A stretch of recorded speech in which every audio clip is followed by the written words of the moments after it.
Put your phone on the table right now with the screen facing down and just sit there. Don't do anything else. For 5 minutes, there's nothing else to look at. There's no video to scroll through. If those 5 minutes were 5 hours instead, I'm sure life would feel like it had come to a standstill for you. In about 90 seconds, will you feel that familiar, unsettling itch in your spine? That unsettling, hair-raising feeling that comes from the need to check something? Now imagine a hunter from 40,000 years ago. He's been waiting behind a rock for hours, waiting so he wouldn't go hungry, just waiting for the moment the herd would approach him. He didn't have a screen in his hand, but that itch gnawing at the inside of his skull was an impulse just like the one we feel, you know? And here's something no one has ever told you. That feeling didn't start with smartphones. It didn't start with television, novels, or even fire. Don't forget to subscribe so you don't miss out on these deep insights into the mind and human behavior. As far as I'm concerned, we view boredom as a modern-day illness. I think we're too comfortable, and there's so little to do that this is what emerges. In fact, we have so many options, so many stimuli, yet somehow we still get bored. But neuroscience doesn't see it that way. Boredom isn't a malfunction, it's a signal. Researchers studying the brain's default mode network have discovered that when a task is no longer novel, dopamine-driven attention circuits flag this moment and push you to seek something new, something better, something even more crucial for survival. Or, to put it another way, this restlessness we feel isn't a glitch in our brain circuits. It's the very same alarm that once told a nomadic forager, "The fruits here have all been picked. Keep moving. There's something you haven't found yet beyond that ridge." Let's reimagine that moment now. You're a member of a small group, about 20 or 25 people. You're currently at a campsite on the banks of a river in southern France. The hunt hasn't started yet. The fire from last night has turned to embers. There's nothing to do for the next few hours. What do you do with your mind when there's nothing to think about? This is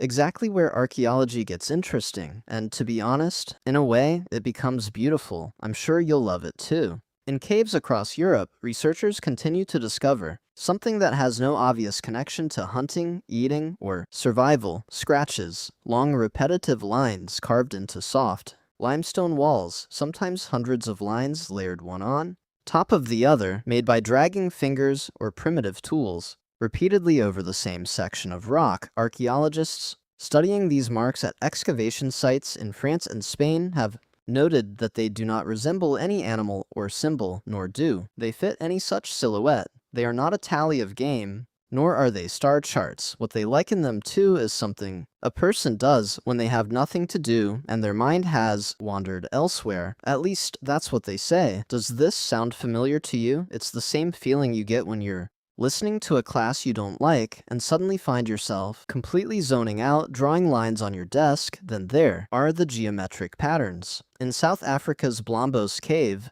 researchers uncovered a piece of ochre dating back nearly 77,000 years, on which a deliberate pattern of intersecting diagonal lines, spaced at equal intervals, had been carved. There was no survival-related reason to carve that pattern into the rock. The spear was never sharpened. Someone sat there, likely for an unstructured period of time, and transformed their restlessness into rhythm, into something structured. Essentially, they turned it into art before anyone had even found a word for it. Here's the part that will truly change the way you think about your own wandering mind. Anthropologist Elizabeth Marshall Thomas, who spent many years observing the Jew/Hoansi people of the Kalahari, who still live in a way closely resembling the lifestyle researchers associate with much of early human history, documented one by one those long periods that at first glance seemed like they were doing absolutely nothing, sitting, simply zoning out. These periods of rest were each a harbinger of an unusually sharp plan emerging. They would notice a change in the direction of the wind, a difference in the sounds of the birds, or a track in the sand that hadn't been there before. The mind that seemed idle was, in fact, far from idle. Even if you didn't notice it, it was scanning its surroundings and waiting. It was tuned to a frequency that most of us have long since lost the patience to hear.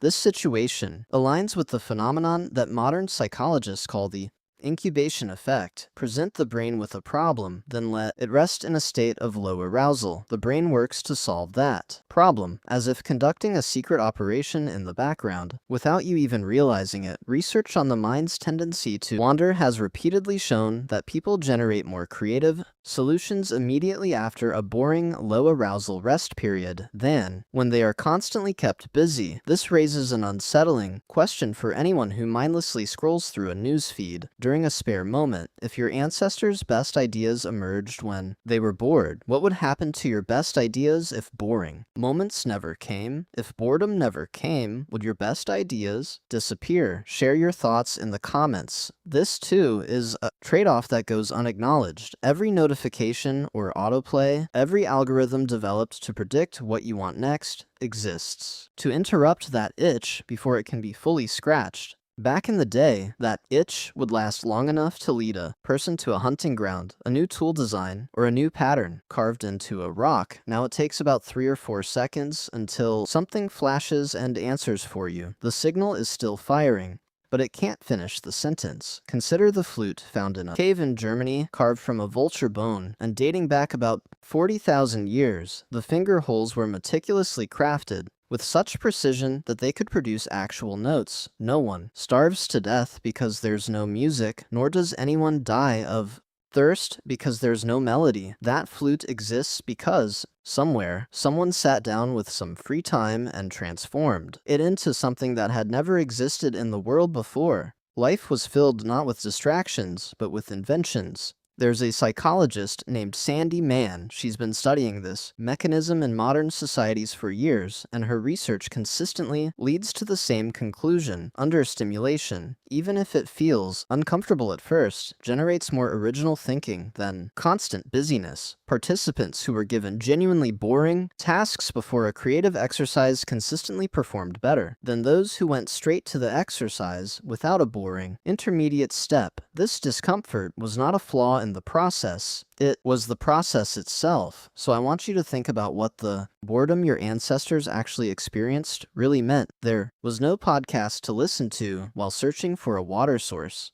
or no video to watch while roasting meat over a fire, just beads made from seashells 20 miles away, bone flutes, cross-hatched, ochre, a species that invented culture out of raw materials, simply because there was nothing better to do. Your brain is still structured exactly like theirs. That itch you feel after zoning out for 5 minutes is still ringing like that ancient alarm bell. It's still asking the same question. It's been asking for 100,000 years. What haven't you found yet? Your ancestor, sitting behind that rock for hours under the sun, waiting for a herd that might never come, had only one tool to escape the restlessness of doing nothing, his own mind. There was no option to offload the itch onto something external. There was no other way for the restlessness to go but inward. And it was precisely when it went inward that everything transformed into something, a separate plan for tomorrow's hunt, a different way to tie a rope, a melody he hummed in a whisper, one his child would still be humming decades later by another campfire. The moment that itch arises, you have an infinite number of tools at your disposal to relieve it, and perhaps that is the real problem. That alarm your brain is still sounding, that bell developed over more than 100,000 years to guide you toward discovery, invention, and noticing things. Even if you haven't realized it yet, it isn't steering you in a certain direction. Rather, it's constantly silencing you. The tragedy isn't that you're bored. The tragedy is that you never let that bell finish speaking. This is where one of the real questions arises. What would happen if you stopped silencing that bell? Have you ever wondered what your brain is trying to tell you and explain to you? Because, in reality, this itch reveals something much deeper about where your attention is wandering. The real reason you're not focusing is that the video you just watched was actually just a small part of the next step. Small, in my opinion, but how big that step is now up to you. In the previous video, there's a wonderful video waiting for you about when people in the past used to laugh. I recommend you don't miss it.